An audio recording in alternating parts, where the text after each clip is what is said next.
So this one's going to be a little different because I'm going to be reading out of a book, and I'm going to be teaching you guys what I just learned about resetting the circadian rhythm of your body and how it's helped so many people with chronic illness and weight loss, high blood pressure, more energy, um, food cravings, irritable bowel syndrome. I'm trying to think of, there's like 65 different things that people have benefited from just by rebooting their circadian rhythm. And I want to share that with you. But first, we have the new business cards. Ta-da! And if you can see, we did like a UV coating over the egg. And we have sky blue around the border or the edges, and then there's a UV coating around the logo. So excited about these. They feel so good, so fun. And I put this thing up on the wall behind me. Swear to God, letters keep falling off. I believed in myself that I could do that, but apparently I didn't believe in the company that made these silly stickers that they weren't going to stick on the wall. So this morning I came in and it says, if you believe, the Y fell off. Like, seriously, that's not long for this world. That thing's not going to stay on. And all the letters are separate, so it's hilarious. And it's not going to be on the wall for very long. So I ordered some other backdrops for my videos just for fun, trying to figure out how to do more videos for you guys. And I'm just going to pretend like you're not even here so that I can focus on what I want to share. And I have a bunch of notes. You're going to see me looking at notes, which I don't usually do. And we're going to be talking about this book. Oh, let me show you that. So we'll see what Tracy, my assistant, does with this video, because she is so gifted and talented. And she's been inserting little pieces of information into the videos for you guys to view, just different pictures and stuff. So that's really fun too. Oh, and one more thing I want to talk about before I start. I went to, we installed an egg in Cabot, Arkansas, and I went to Mount Ida on the day before we left, or was it the day? It was the day we were leaving. And there's a huge quartz crystal, like, I don't even know. It was like one of the hugest quartz crystal locations on the earth. I'd have to tell you, this one is my sister's. It called to me to bring home for her. And there's dark crystals, there's brownish crystals, there's white crystals. So I got myself, I didn't unwrap them yet, a dark one like this, and then a clear one. So cool. Like in Arkansas, really? It was so fun. So we didn't have a chance, but Jessieville is where the mine is. And but we were kind of in the area of Mount Ida where the vortex is. And I think it's a null or a node that Cryon talks about. That's how I learned about it, from Cryon. Lee Carroll, the channel for Cryon. So cool. All right, to the book.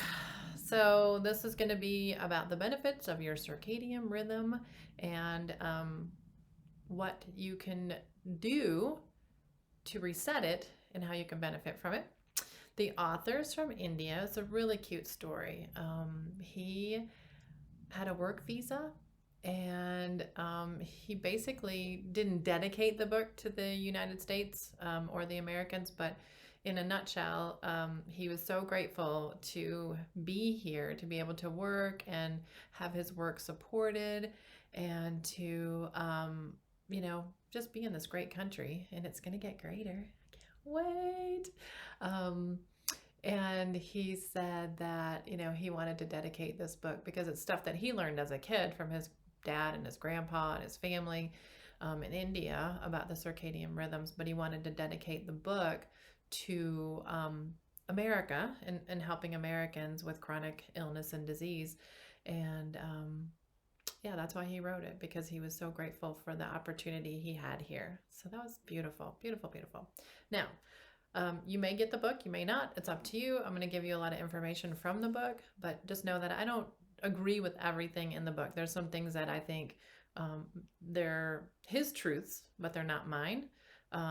He talks about, taking medications and stuff like that, which he also says if you reboot your circadian rhythms, it's a great opportunity for you to get off your meds. He goes into a lot of details about that. He goes into a lot of details about cancer, stuff that I don't really resonate with. But overall, I thought the book was great and it was worth reading. It was worth my time. I really enjoyed it and it really has changed my life. I will tell you that. So let's see. Talked about that already. Okay, so page 11 was the first page that I wanted to bring your attention to. And this is just really weird for me because I'm on a video and you guys are all watching me and I'm like, looking at my book. So this talks about the body's daily rhythms. And I'm going to read a little bit to you. So, as you're waking and as you're sleeping, body temperature rises. There's memory consolidation. Then there's deep sleep. Then there's the gut lining and the skin repair. The growth hormone rises. Gut motility slows down. Saliva production slows down. Stomach acid production peaks. And then, you're starting to wake up. The body cools down. Melatonin begins to rise. Let's see, motor coordination peaks. Now it's kind of the sunrise is coming up, muscles primed for exercise, high alertness, better immune response, better glucose regulation, cortisol rises, bowel movement likely, melatonin declines, and then you're awake, if that makes sense. So that's kind of the cycle of waking up and going to sleep. So it talks about how the body actually needs that cycle. And you remember, I think the Amish people, they go to bed, when the sun goes down and they get up when the sun comes up. And it's hard to do, it's really hard because I tend to be a workaholic. So I want to work and get as much done during the day that I can.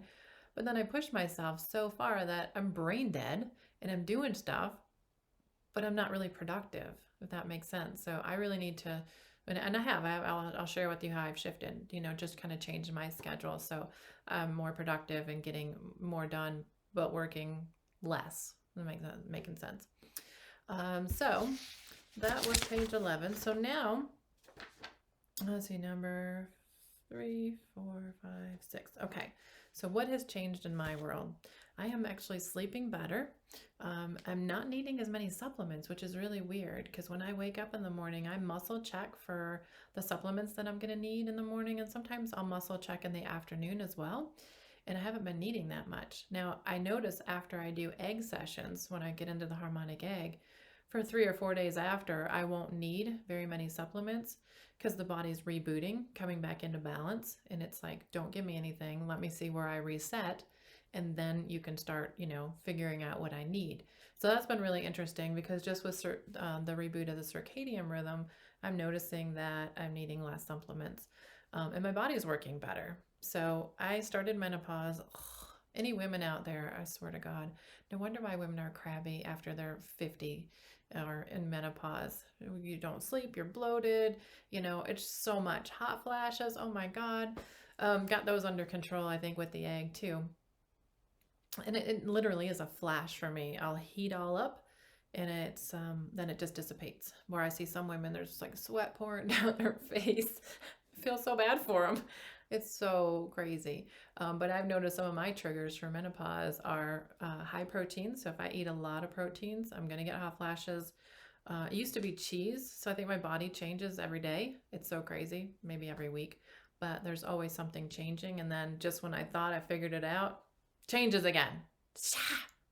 Jeez. I love my body. I love my body. I love my body. Okay, there we go.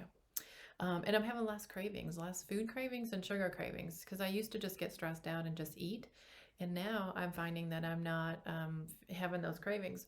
So my typical day before the circadian rhythm experiment, what basically was this. Where do I start? So I have blackout curtains and I put up 2 curtains because the first blackout curtains didn't really black out my room because when the sun would come up, I could see some of the light coming through. So I had 2 sets of blackout curtains on my window. All my electronics are out of the bedroom. I don't have an alarm clock with a light. There's a little bit of little light on the smoke alarm, and that doesn't seem to bother me. But it's pretty dark and black in my room. No night lights, no cell phone, nothing. I have white noise of a humidifier because, keeping your room humid or with the humidity does help your immune system. So I keep a humidifier going pretty much year round, and I have a little hygrometer, I think it's called, to tell me what the humidity is. So I have that in my room. Everything's pretty dark, and I just try to keep it dark. And I would never open my windows because it's too hard to take the one curtain down, open the windows, and put it back up at night. So I just left the room black all the time. So getting ready for bed. So I'd be in bed, and I hadn't been sleeping well anyway with the menopause. And let's see, I'd wake up, be super groggy because I had worked till 10 o'clock the night before. And so I wake up super groggy, and then I kind of just lay in bed, all in a dark room, checking my emails. I know it's such a bad habit, but I got into this habit. So before I get out of bed, I'm checking to see what the day's going to be like. Then I get up and eat at some random time. I drag myself out of bed and eat at some random time in the morning. Then like I said, I muscle check all my supplements. Then I would snack on some sugar or some kind of, dark chocolate. I could justify it. I would say, oh, it's just dark chocolate. So it's an antioxidant instead of a toxin because it's not milk chocolate. And I would have just, little squares, not a lot. And I tried to stay away from sugar. So I do that, and then I have lunch at a random time when I remembered. My boyfriend's always texting me, "Did you drink your water?" I forget sometimes. "Did you have your lunch?" So I'm like, I know that that's bad. I know it. So I was like, okay, I got to start having better balance and stuff like that. So then I'd work some more after lunch. And then I'd go to the barn, and I called that my exercise. I'm like, okay, this is my exercise. Cleaning her hoofs and maybe take her for a little ride, maybe just run around with her. And I do. I run around next to her and do these training exercises with her. So I'm like running on the ground with her, and she's just barely hopping along, and I'm running. She's got 4 legs. I got 2. And she's bigger. So she takes this, trot, and, my little legs are running. Like, do you ever see those little people that walk with their little dogs, and the little dog's like running around? They take 1 step and the dog's taking 30 steps. It's out of me and Holly. It's the best. So I go to the barn, I come home and I work again, depending on when I went to the barn. And then my boyfriend makes dinner for me pretty much 5 days a week and sends me home with leftovers so that I have lunches, and, he tries to take good care of me. I cook 1 day a week. We have a date night, and then he cooks the rest of the time. So I'm pretty much spoiled, which is awesome. We deserve that, right? The goddesses that we are. Right, women? Say yes. Then I'd get home around 7, take a shower, work again, and then I would snack some more. And didn't really realize that every time you have a little snack, your body has to start the digestion process again. Because I just thought, well, just having a couple of, tortilla chips with some hummus, or I'll have a handful of nuts. But anything that's not just plain old water, your body's saying, oh, well, we need to start digesting again. And then you got 2 to 4 hours again. So I didn't realize that here I'm going to bed at 11 o'clock, but I'm snacking until 9. So 9, 10, 11, 12, 1. So not until 1 o'clock is my body feeling like it can clean itself because it's done digesting and it needs to rest. So a key that I learned years ago is, and let me go back to this too. If you want to read a good book, Lights Out by T.S. Wiley. It's on one of my required reading and recommended reading in the book, but required for the center owners, because that talks about how light affects your sleep cycle. So I wanted to make sure I mentioned that. So anyway, when your body's, this is like the cleaning lady comes to the office. So the cleaning lady comes into the office and you're still at work. Well, the cleaning lady can't clean because you're still there. So the analogy I use, when you're digesting, your body can't do the work that it needs to do to repair and clean because it's still digesting. So the office is still open and it can't be cleaned. So the more, and like I said, I didn't realize just a just a little, handful of nuts or something like that would actually affect make sure this is still recording. Yeah, because my computer just went dark.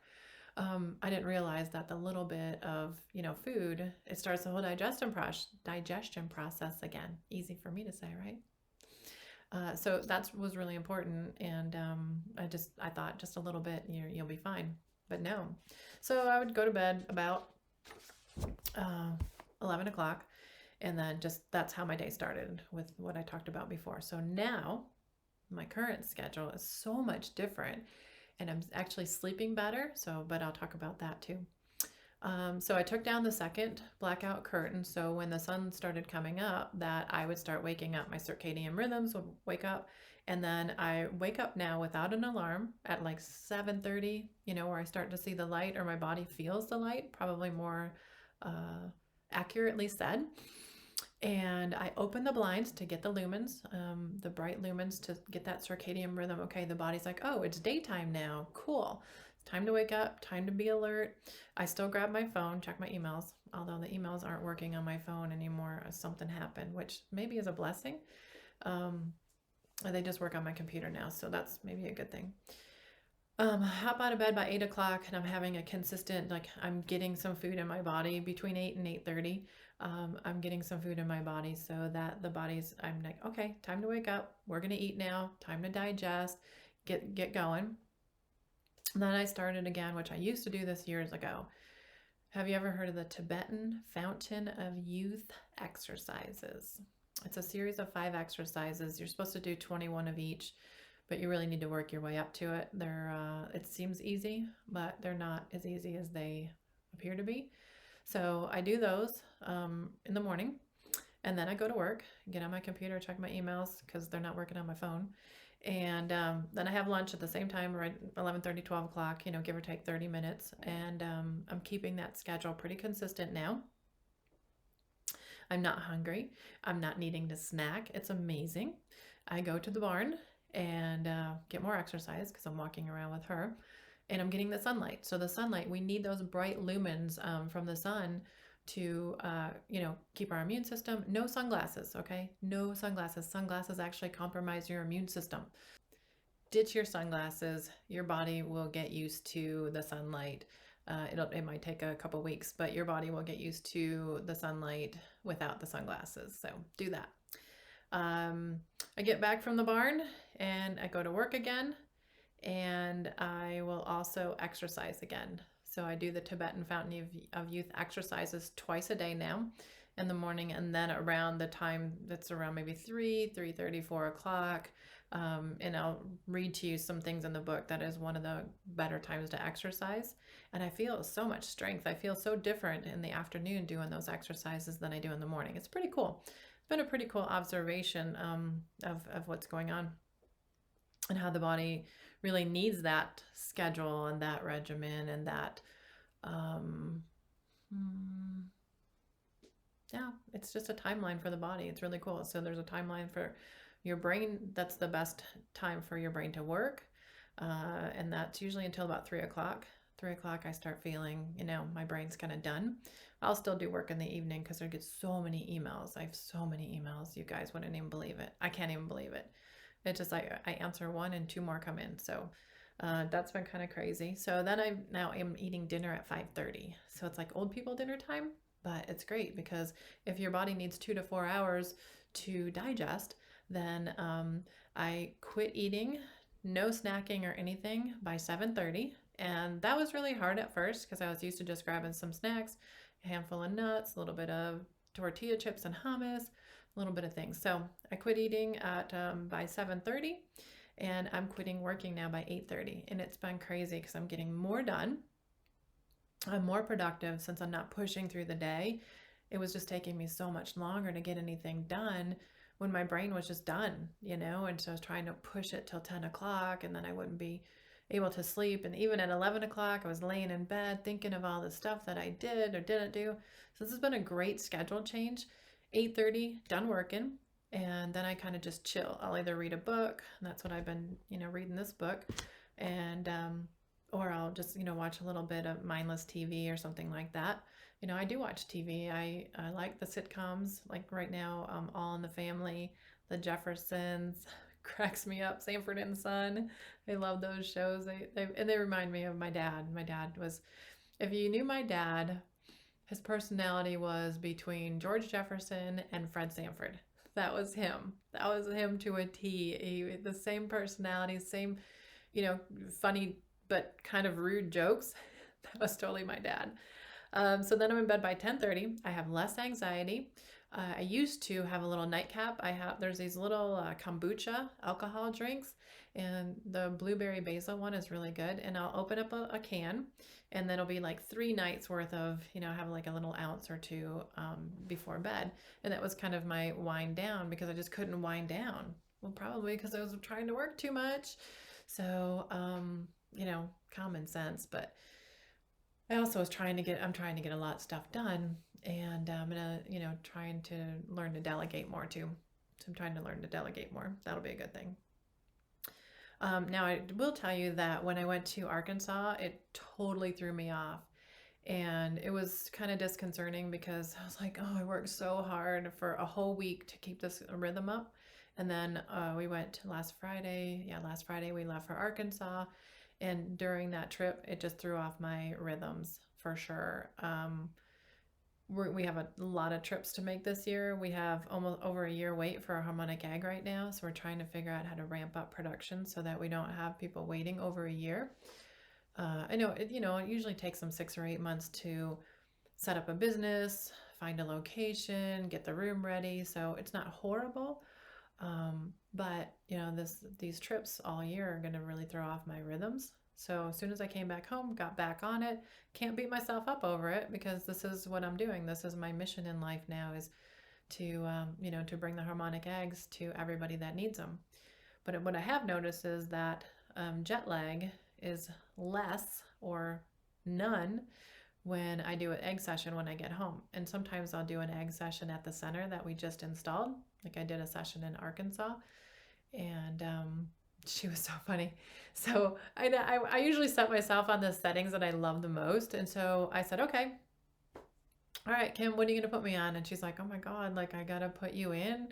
And I was having hot flashes, and she's like, let's work on hot flashes. Oh yeah. Why don't we work on hot flashes? I literally didn't have a hot flash for 3 days. It was about 3 days. It was great. But they're back now. So I've got to keep rebooting that, so that my body recognizes that normal is no hot flashes. But it was so funny how I didn't think about putting myself on one for hot flashes. So that was pretty funny. Sometimes we just don't take care of ourselves like we should. So anyway, it did throw me off, and I noticed that, the egg sessions, I think, are also helping reboot the circadian rhythm. So definitely, if you have access to harmonic egg, that's my little sales pitch now. If you have access to harmonic egg, go use it. Okay, so back to the book. Page 21 is my next reference that I want to talk to you guys about. All right, and this is about lights, and lights how they affect the body and the colors. So, of course, I was super interested in that. Imagine that you have 2 light bulbs with identical brightness. One is a blue light, and the other one is an orange light. In the middle of the night, as you turn on the orange light, the light fires up opsins. Let me tell you, I looked it up. Opsins is a group of proteins made light sensitive. Okay, so where did I leave off there? Okay, so the light fires up opsins in the green cones. Green cone opsin can sense some orange light, as orange is close to green in the rainbow. And your brain recognizes what is in the room. If you turn on a blue light, your blue cones will fire up, and you can see the same objects in the room. However, melanopsin cells, which are a family of light-sensitive retinal cells called the opsins. So, however, melanopsin cells barely fire up under orange light and will tell the brain it is night, while the blue light will register as daylight. Okay? So if you spend an hour under orange light, your circadian clock may not be disturbed much, but spending an hour under blue light will make your clock reset as if it's morning. Hello. Think about it, you guys, like the blue light from the TV, the blue light from the computer, the blue light from our phone. You can install these apps to reduce the blue light at night, and I do have that on my phone, the night shift, I think it's called on the iPhone. So think about it, you're at night and your body thinks it's daytime. Think about how messed up that is for our bodies. So I got the blue blockers. I have the dark ones and I have the light ones. So the daytime ones, I don't really wear them that much. I mean, you can't hardly tell that they have a little bit of yellow, but I think the darker ones, which are by the TV, so try that. Try to block that blue light at night.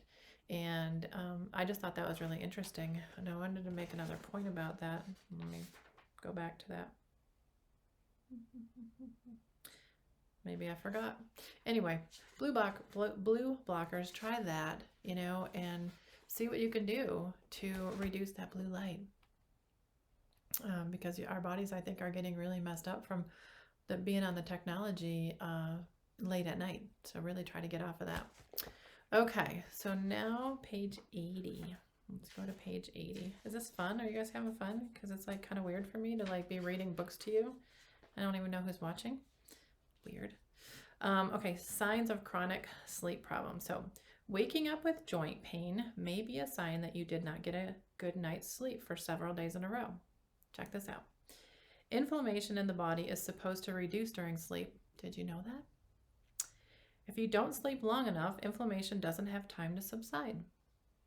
You might find that you sleep less than 6 hours a night for 3 or 4 nights, and then when you wake up, your joints are stiff, or you might have pain in your knee or knees. We got 2 of them. Did you know that? However, if you can get on a better sleep schedule, you may find that the pain goes away without any medication and without any exercise and without even changing your diet. Think about that. What about the people who have chronic inflammation, which is causing disease? And what if they can change their circadian rhythms and change their schedule a little bit, get some better sleep, and then boom, magic. Okay, so I'm not a good singer, so I won't try to sing to you guys. All right, the next thing is, and you know who you are, acid reflux clients of mine. Those of you with acid reflux, check this out. Some people wake up in the middle of the night with acid reflux. You know who you are.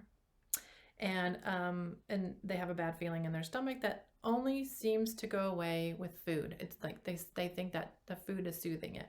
So they get up and they eat. The food of choice seems to be a bowl of cereal, which poses 2 problems. The protein in milk triggers the stomach to produce more acid, and the carbohydrates in cereal cause the spike in blood glucose, right? So you should stay away from food as a cure and take your acid reflux medication, he says, instead, because maybe you just have to until you get your body used to this new circadian rhythm. But more important, stay away from that late night snack, which is actually what is causing the reflux in the first place. Maybe. Think about that, guys. All right, page 88. Let's see, this is from my snorers. Snorers. Okay, my boyfriend is horrible. We have to get 2-bedroom suites because I cannot even, those letters will be falling off the wall if he was in this room sleeping. That was pretty funny.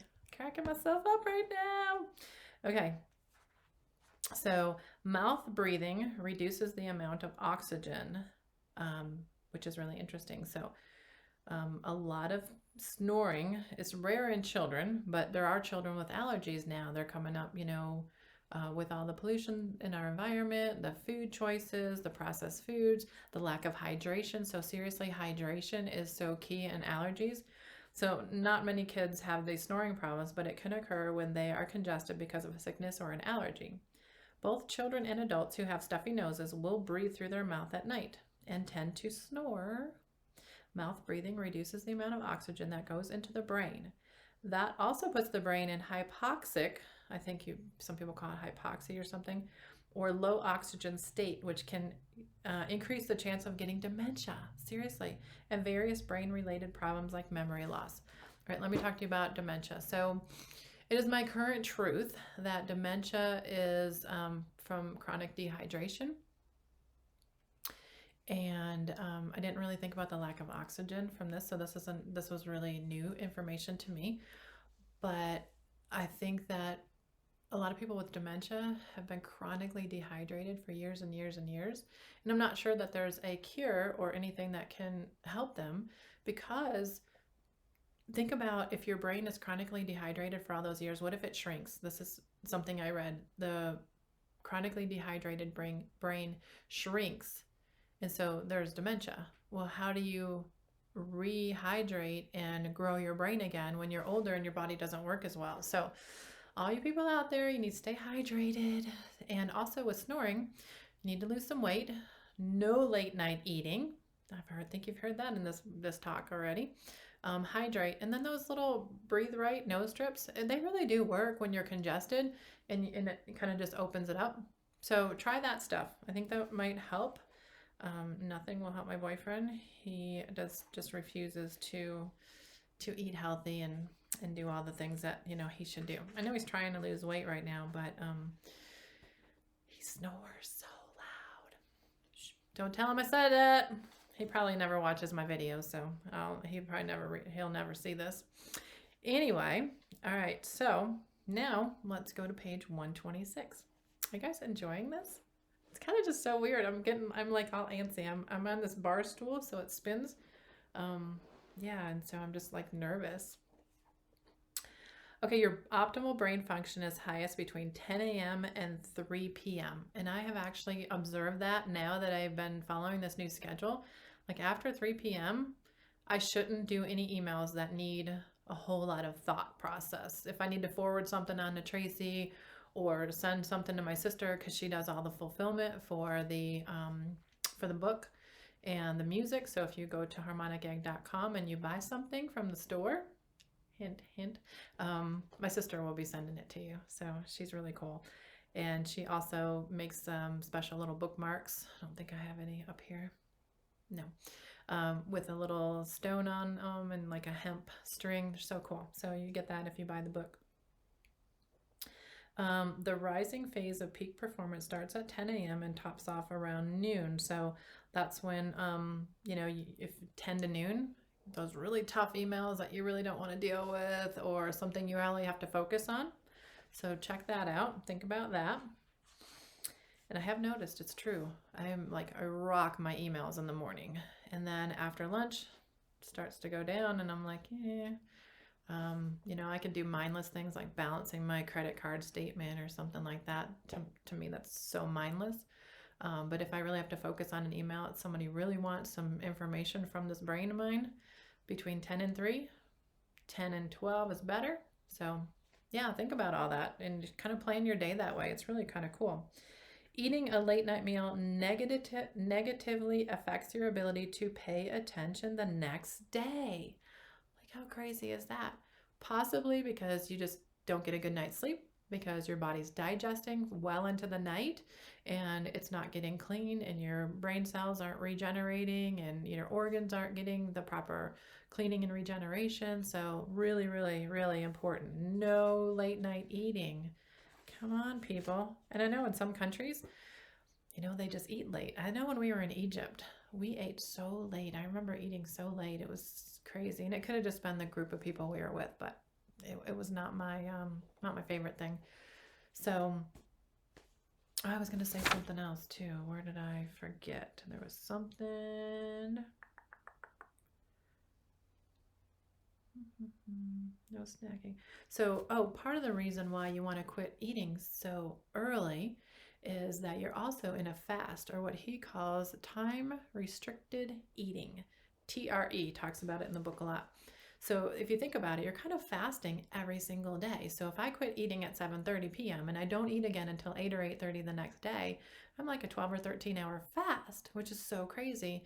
And then how the body works when you're fasting, it's been amazing. I'm telling you guys, I'm sleeping better. I'm bloated less. I have more energy.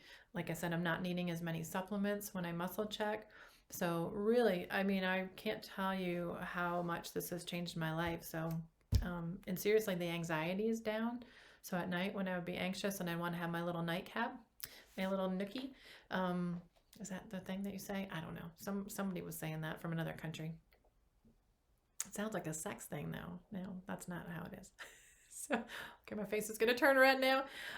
Okay, but I don't have my little nightcap because I don't feel the anxiety. Like I don't need that calm down because it's already calming down as I quit working at 8:30, get to bed early, get a better night's sleep when I'm not having hot flashes. So anyway, okay, in the evening, if you and your family finish dinner together before 6 or 7 p.m., you have the entire post-dinner evening to properly digest your meal. As long as you reduce your light exposure, you will slowly build up your sleep drive and will find it easier to fall asleep without using a sleep pill or a nightcap cocktail. It literally says nightcap cocktail. That was what I was doing. Oh my God, it's so crazy. Okay, so let me see. We're almost done. Pretty fun stuff, right? I didn't expect this video to be that long, and this is going to go in the newsletter. So it is now January 23rd. This will go in our February 2021 newsletter. So in case you want to know when I had this truth, because my truths change a lot. I don't know. Like I used to tell all the clients, drink a gallon of water. And then one day I was like, holy shit, that's too much water. Not that you're going to drown or anything, but you're going to pee so much. You're going to pee out all your minerals. And people would not want to spend an extra, $20 on some electrolytes. So they were peeing out all their minerals, and then that was not good. So then when I told people to stop that, they're like, well, you used to tell us. Well, gee, do your truths ever change? Because mine do. All right, what's next? Oh, okay, here's a good one. Exercise late afternoon. Let me see what this says. Here you go. I'm going to read this to you guys. I highlighted a lot on this page. Another great time for physical activity is at dusk or in the late afternoon, starting from 3 p.m. to dinner time. High-intensity athletes and those trying to optimize their physical fitness will find that exercise before dinner followed by a protein-rich meal will help them repair muscle, build muscle mass, and promote recovery. That just seemed counterintuitive to me, but that was kind of cool. The muscles absorb and use nutrients in the late afternoon when repair occurs. And it also said blood flow and blood pressure are also high in the afternoon, which might improve better oxygenation of the muscles. So if those people out there who are worried that they have high blood pressure, which I have read in here that the circadian rhythm habits, changing your habits, does bring down the blood pressure. But if you're checking your blood pressure in the afternoon and it's always high, maybe check it in the morning and then check it, different times a day, because maybe it's only high at the time that you're used to checking it. All right, what's this say? Page 154. Oh, yeah, this is so true. So ever since I've been doing the Tibetan Fountain of Youth exercises, you really need to look those up. And maybe Tracy will be clever enough to put a link right there to some of the exercises and how to do them. Hint, hint, Tracy. Hello. Exercise reduces your hunger hormone, which is so crazy because I thought maybe just changing the circadian rhythm and changing my habits was why I wasn't having the same kind of cravings for the hunger stuff. I just felt like I wanted to touch my sister's crystal again. So cute. Okay, so yeah, right. This is so fun. I'm getting less nervous now, so thank you guys for bearing with me, because I'm like, oh my God, I've been so stressed out about doing this because I felt like, how am I going to just read a book? Like, I know I'm not reading the book. That would take me weeks because I'm a slow reader. Like here, I'm reading this book to you guys, and I don't even know who's watching and who will ever watch this and who would be bored by it because my voice, I can't stand my little whiny voice. It's so crazy. Okay, here, page 208. We have found that when we disrupt the circadian code in mice, every cell behaves as if it's under attack. Okay, that freaked me out because listen, you know how they say autoimmune is your body's attacking itself? We have found that when we disrupt the circadian code or circadian rhythm in mice, every cell behaves as if it's under attack. Right there. Okay, what if autoimmune is that? What if it's our circadian rhythms all screwed up? I almost said the F word. Oh my God. So listen, this says it is known that inflammation that causes rheumatoid arthritis, or RA, increases after midnight. Okay, page 211. All right, so I think that RA is an autoimmune, the way that the doctors call it autoimmune. But my truth before I read this book was that autoimmune was a virus or something attacking the body. But what if? What if it could be that too, right? I mean, it could be there's an underlying viral load in the body that the doctors haven't figured out yet. But what if it is? What if you reset your circadian rhythms and autoimmune can disappear? Like, fingers crossed. That would be kind of a simple fix. I mean, not super simple, because some people just can't get off of a schedule. Like, if you have to, like night shift workers, it would be really super hard if you have to work a night shift to do this kind of program, if you will. I'll call it a program that I'm talking about. Anyway, I think you guys need to stop the video and think about what we just talked about, because I can't stop right now because I'm on a roll. I'm going to keep talking. I got 3 more pages to go over and then we're done. Anyway, but maybe stop the video, but think about that. What if just rebooting your circadian rhythm could actually be helpful? I can't use the word cure. Autoimmune.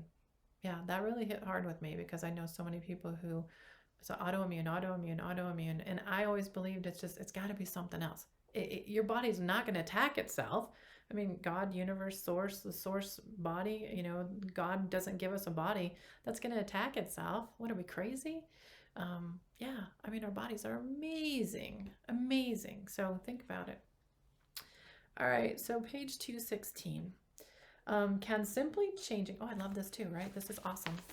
I forgot I read all this. Can simply changing daily habits reduce tumor growths as well? My eyebrow. Okay. We think the answer may be yes. I don't know who we are. Just like we always say they do this. Well, who's they? But we think the answer may be yes. And the key is restoring the circadian rhythm. Holy crap. A group of scientists tried this with mice and found positive results. They placed a tiny tumor in 3 groups of mice. That's not very nice. I really don't like reading about how they do all this bad stuff to animals. That really does get on my last nerve. But I understand that they're using the animals to test so that they can help the humans. There just needs to be a better way. They placed a tiny tumor in 3 groups of mice. The first group lived under a normal light-dark cycle, while the second group had their cycle changed every few days. That's annoying, right? As if they were experiencing jet lag or shift workers, when they work late. Both groups had access to food all the time. Don't do that to me, because I'll eat it. And could eat whenever they wanted. Some mice will make it fat doing that. They found that tumors grew more aggressively in mice under shift work or jet lag conditions. However, when mice in the third group were subjected to the same shift work or jet lag paradigm, but were given access to food for only 12 hours, so that's the fasting, like I was talking about. If I stop eating at 7:30 and don't eat again until 8:30, the tumor growth was reduced by as much as 20% in just 7 days. Guys, seriously, try this. Just try it. Try it for a month. They say really it takes 2 weeks to reboot it, but I mean, shoot, this was 7 days. Come on. I noticed it right away. I noticed it within the first 3 days of doing it. It was pretty amazing. Holy crap. All right, well, this is a lot. I'm gonna see what this says. What did I think was so exciting here? Oh, shit. I mean, shoot. This is good. Okay, this is good. Indoor lighting, especially at the wrong time, can have a profound effect on your circadian rhythm. Okay, indoor lighting, especially at the wrong time. Probably blue light, bright light, late at night. Okay, but think about it. People that go to ICU, all these people that are going to the ICU for COVID right now, or ICU for some kind of a, chronic condition or a disease, it is known that many intensive care unit patients who are already in critical condition to begin with experience a lack of clear sense of day and night due to the fact that hospitals are always lighted. Of course, right? Hello, common sense. After a few days, many patients develop an ICU delirium. If they could just install new lighting that stimulates the day and night change with bright and dim light and reducing the noise to support like sleep at night, It could really help people restore their circadian rhythms in the ICU, right? Because sometimes they won't do it at home. And they could considerably reduce the ICU delirium, is what they call it. Holy crap, guys. Like, seriously, think about all the buzzing and beeping. And I know there's noise engineers that go into hospitals and they are instructed to figure out what the noise reduction needs to be and what is the maximum noise. But think about it. If they just dim the lights at the appropriate times and they bring the lights back up at appropriate times, open the patient's blinds, or if they have windows, oh my gosh, it could make such a huge difference. But check this out. It even gets worse because this is babies now. We're talking about premature babies are also exposed to the wrong types of light and at the wrong time from the day they're born. If they're premature, of course, they're in the NICU, I think they call it. The lights on the, NICU and ICU. So I think that's what, neonatal ICU, something like that for the babies, are always on because doctors and nurses have to check on the babies every few hours or even every few minutes. So they have to leave the lights on. Okay, check this out. It gets better.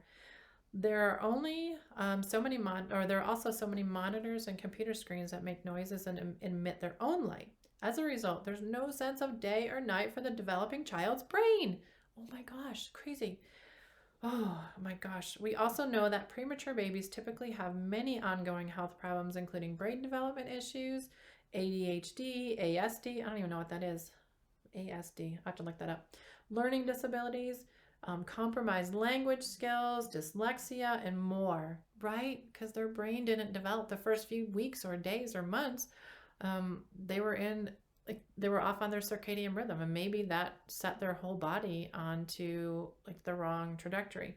However, like babies, like they're resilient. Kids are resilient.